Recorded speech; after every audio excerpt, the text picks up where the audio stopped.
Il a échappé aux enquêteurs pendant près d'1 an, mais devant le juge d'instruction, il n'a même pas cherché à nier.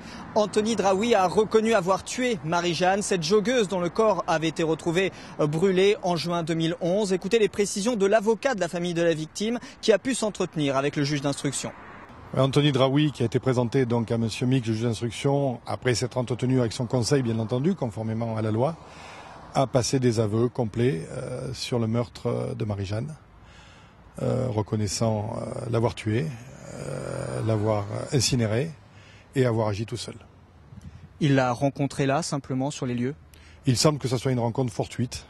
Il n'a donné a priori aucune motivation, il a du mal à verbaliser les faits tels qu'ils ont été commis dans toute leur horreur.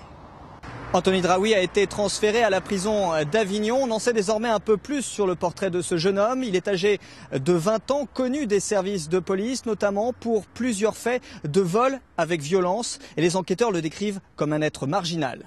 On sait que c'est un monsieur rustique. Voilà. Ça, c'est un élément que l'analyse de la scène de crime permet de dire. C'est quelqu'un qui est capable d'habiter comme ça, sans le confort que nous procure la modernité. C'est une capacité qui est toujours utile lorsqu'on est en fuite, bien évidemment.